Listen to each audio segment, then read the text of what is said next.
Yeah. Hey guys, so today I'm here with my friend Juliane from Germany. She is a world traveler. She's been, how long have you been traveling now? How many months? 5 months. 5 months. All in together? With the US and Peru? US and Peru. US was 2.5 months and then Peru 3 months. Leaving tomorrow to go to Mexico. Yeah, she's going to Mexico. She's traveling alone. She's been kind of working sometimes along the way and just living off her savings, and she's been making it work, staying at hostels and stuff. So I think it was this morning I got a question around hostel tips, you know, if I had any hostel tips. So I don't really go and stay at hostels because I don't travel as much as Juliane does. So I thought, oh, we're having lunch today. So I was like, okay, well, I'll just interview her. If she's okay with it, universe, please let her be okay with it. And then I asked her and she said it was okay. So she's going to answer your questions, I guess, around giving tips around staying at hostels. So what did you learn from your experience in Peru and staying in hostels, Juliane? Living in a hostel both has its good sides and like some stuff that you're like, okay, you have to share a place, which is nice because you meet a lot of people and a lot of people from all over the world. But at the same time, there are always a lot of people. Yeah. You're basically not really alone. And then it depends on the kind of hostel you're staying at. Like I was in Cusco and also in Lima in the Parihuana hostel, which is, it's not really a party hostel. You can go there, have a party time, but you can also like go into your room and be on your own as well if you want. But there are always a lot of people and there's always music playing. So if you like that, that's nice. But if you need your like time for yourself, then it can get a little overwhelming. And then like I stayed in another hostel in Huanchaco, which was like, it just had like 16 beds. That's in Trujillo, by the way, guys. Yeah, in the north of Peru. So that was like a really nice hostel. It's called Casa Amelia. Yeah. And there is a parrot, a cat, 4 rabbits, and a turtle. Or tortoise. We never figured out what the difference is. But yeah, like you have this little zoo and you have like really nice people. I guess like this kind of hostel like attracts those kind of travelers that need to have like a chill time. They're not like party people, and there were also other vegans, so that was nice for me. Oh yeah, because she's vegan, guys. So we just had a delicious vegan lunch. Yeah. It's her last day, so I was like, oh, okay, I definitely have to see her because I don't know when I'll see her again. She's going to travel the world. Yeah, who knows in which country we will meet again. Yeah. California, maybe? Yeah, maybe. So, yeah. Go ahead. And yeah, in Huanchaco, I paid for the hostel. Also in Paracas and Ica, I also paid for the hostel. And I'm always staying in like the cheapest room, so Ica Paracas was 20 soles a night, and then in Casa Amelia it was 22 soles a night. But they also have the deal that if you stay more than a week, it gets cheaper.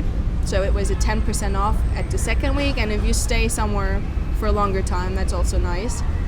And yeah, I prefer having a room with like 8 or 10 other people and pay less, because for me, it's not really a difference. I've stayed in different rooms with like, one was a 4-bedroom, one was 6, one was 8, one was 10, one was 12. And it doesn't really make that much of a difference to me, how many people are in one room. As long as there are windows that you can open, all is good. And it's really important to have earplugs and an eye mask, because then you can sleep no matter what the other people are doing. And then in the Parihuana hostel, both in Lima and in Cusco, I was volunteering. So I basically worked 5 hours a day, 6 days a week, in order to not having to pay for the bed. So, and they gave you food. And also some food. But it wasn't that helpful as a vegan. Yeah, as a vegan, it's like, I mean, some people, they were eating a lot, and so I guess you get more for what you do. But if you're not vegan, it's easier. Yeah, in this case, yes. But I mean, the food in Peru is kind of cheap for me. Yeah. And like, if you're a cooked vegan eating rice, beans, and stuff like this, it's not really that expensive. Also fruit, for me, it's cheap here. Yeah. And I mean, if you consider how much you would pay for a night and how much you have to work, maybe you would say it's not worth it. But for me, it was worth it because I do not spend the money and I have the experience. It's like something else. And if you're not traveling to like see this and this and this, but to also get like to know a place, cultural experience, meet people, meet locals, then this is like a good way to like do something else, try something new you have never done before, and see how you like it. And I mean, I ended up staying in Cusco for 6 weeks, and I really enjoyed what I was doing. I was working at the reception, like doing some paperwork, introducing the guests to the hostel, like bring them to their room, talk to them. I met so many people from all over the place and heard so many different stories from so many different people about like their travels and why they're traveling, also tips, and you make connections. Yeah. So for example, I met 3 Mexicans in Cusco, and I'm still in contact with them, and I want to see them again when I go to Mexico now. So that's a good thing. That's really awesome. And did you find it hard traveling or scary traveling as a woman? Especially because you don't know much Spanish. So talk about that a little bit. Okay, so I don't really speak that much Spanish. I had like a tiny bit of like knowledge of Spanish before I came here, and it improved within the 3 months. I can get along. Like I can buy stuff at the market, and I can tell my taxi driver where I need to go. Like I have hands. I have my phone to show him the address, so that's not a problem. Traveling alone as a woman, I would say it's not scary. I'm not scared. But at the same time, of course, I don't go out alone at night, or I do not go into sketchy areas of the city. Common sense, yeah. But all in all, like my experience was like, I would say 99.9% positive. Of course, like for example, at the beach in Huanchaco, being a white woman in a bikini, like I come out of the water and they're like, basically everyone is staring at me. Or if I have like shorts and a top and I go alone to the market, like all the guys, they like look at me, they tell me I look beautiful and stuff like this. I'm usually like ignoring it, but I'm not like telling them to shut up. So I mean, besides them saying that I look nice, or they are like, I don't know, whatever, staring, nothing else really happened. So you never felt like you were in danger in any way because of the sexual harassment? Because it's pretty big here, I think. Not in danger. I mean, sometimes I'm like, okay, is this really necessary? Why do you have to stare? Yeah. But I didn't feel in danger. Okay. Like, I mean, I went for a walk at the beach on my own in the morning because I wanted to clean my head and just like have my feet in the sand and in the water. And then I sat down because I wanted to meditate. And guess what? Sitting alone at the beach as a woman in Peru, there is some guy coming like right next to you and be like, hey, want to talk? And it happened to me like in Paracas, it happened to me in Huanchaco. And then they sit next to you, and even though I don't really speak that much Spanish, they don't have a problem talking. And like all the guys that ever start talking to me after like 5 minutes, they ask me for your number. Do you have a novio? And if you say no, they're like, oh, I mean, what do they think what's going to happen? Yeah. And then also they ask me, and I don't like to lie because I don't think that's healthy, and I don't feel the need to lie in order to be safe. Yeah. So when they ask me if I'm traveling alone or if I'm alone, I say yes. And then I feel like they think they have to like protect me or feel sorry for me and be like, oh, a girl alone just can't be good. So here I am. They don't understand that it's okay to be alone as a woman. Okay. I don't know how like this works out for Peruvians, or if, I don't know, like if a Peruvian woman would travel alone, if that is not normal or something, I don't know. Okay. Since we've talked about a lot of stuff already, we'll just continue on if it's okay with you.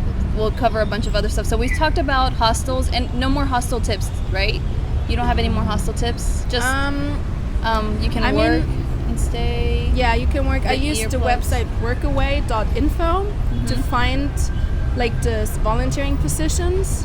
And like here in Peru, and I think in South America in general, you have a lot of hostels that offer this kind of deal that you work to get like food and a bed. I heard from people that don't have money that work like under, how do you say? I don't know, under the table? Under the table. Or like under the counter. I don't remember. I always forget. Yeah, but they... It's under something. Yeah, like illegally. They were working to get money. I mean, so far I don't have the need to do this. Yeah. But it seems like it's an option if you're like desperate to get money. So it is possible. We're not telling you to do illegal things. We're not trying to get sued. I just heard that someone did that and it worked for them, but I don't think that I want to do that. Okay, and then that's it. You talked about the prices, so that's pretty much it. Okay, and then we talked about traveling as a woman. Do you want to go ahead and talk about your experience traveling around Peru and seeing all the garbage, the trash, the rubbish? Yeah, like for me, that was like the main reason I became vegan was protection of the environment, which a lot of people don't understand that this can be the main reason. But if you're vegan, thumbs up this video. But yeah, for me, the protection of the environment has always been like really important. And I'm from Germany, so like I think a lot of people know Germans are like.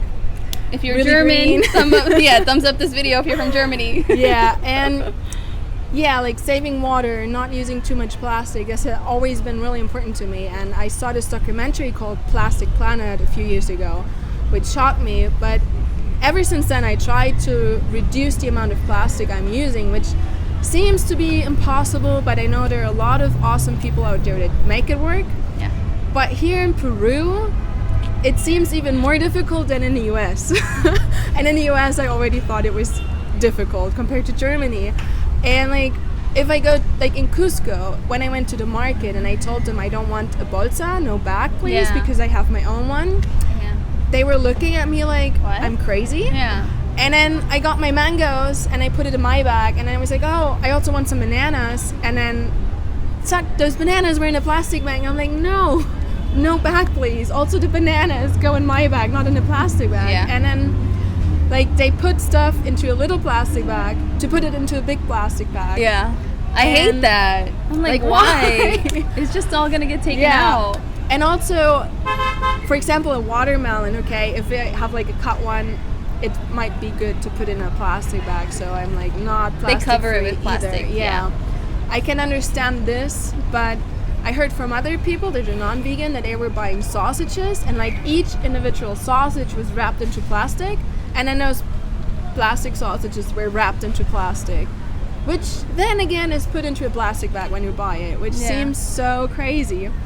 And so in Cusco, when I like in Lima, there's not that much trash on the street, and then I went to Cusco. In the parts that you were at. In the parts I was at, And then in Cusco, when you're in the center where all the tourists are, there are so many people cleaning the place, so it looks clean as well. But there are no trash cans. And even Peruvians are complaining that there are no trash cans around the Plaza de Armas and stuff. And people don't seem to care, they just throw it on the ground, and then there is someone else cleaning it. But like, I can't stand that. Like, why do we need people to clean the streets? We shouldn't have to depend on that. It gets on my nerves. If I have trash in my hand because I was eating something or bought something, I wait until I find... keep it in my hand. And if I keep it in my hand for 5 hours until I find a trash can, I mean... Yeah, or I put it in my book bag or something. I don't throw it on the ground. Trash is already bad enough, and we should definitely reduce the amount that we produce. But if we produce trash, don't throw it on the ground. And then from Cusco, I went to Ica and Paracas. Paracas is also at the beach. And I was shocked about all the plastic that I saw on the street, in the desert, at the beach, in the ocean. And in Paracas, there's like no one cleaning the beaches. You have all this trash at the beach, in the water. And then there are people that are like, I went into the ocean one day, and there were like some guys next to me, and they were playing with this plastic bottle in the water. And then, one guy was like throwing it to the other guy, he didn't catch it, and then it was in the water swimming away, and they tried to catch it, and then they were like, oh, it's too fast, and they left it. I was like, why? It seems like people here maybe lack the knowledge, or they don't care, which for me is like, how can you not care about how your like environment looks like? In between the houses, the street, there are like all those plastic bags full of trash and all this trash, and I mean, it doesn't look nice. Do you really want to live like this? Do you really enjoy seeing this all the time? And if you throw something on the ground, this is part of the trash that is lying around. So this is like, for me, it makes me sad and angry. And then I went to Huanchaco, and the first day I saw the beach and it looked clean, and I was like, wow, this is so nice. Maybe people here care about it, I don't know. And then I realized, no, people don't care. They also throw it at the beach, at the street, like everywhere. But there are people in the morning that have to like water the plants and clean the beach. And additionally, the waves come in and then they take the trash and put it into the water, so it's not at the beach, so you don't see it because it's in the water. And like during the week it's more or less okay, but then during the weekend all those people from Trujillo come, and there are like so many people there. And then on Monday morning you see the beach and there's like almost more plastic than sand, which is so sad. And like, why do people not care? Why do you want to sit at the beach next to all this plastic? What do you recommend we should do? Well, first of all, we definitely should not throw the stuff on the ground. But like what I told the little girl, what we bring to the beach, we take with us. So we don't leave it there. Oh yeah, she met a little girl she educated. So. Yeah, it's like this little girl, 7 Tell years them old. the story, yeah. Yeah. So there was a father from Cusco with 2 girls staying at the hostel that I was in Huanchaco.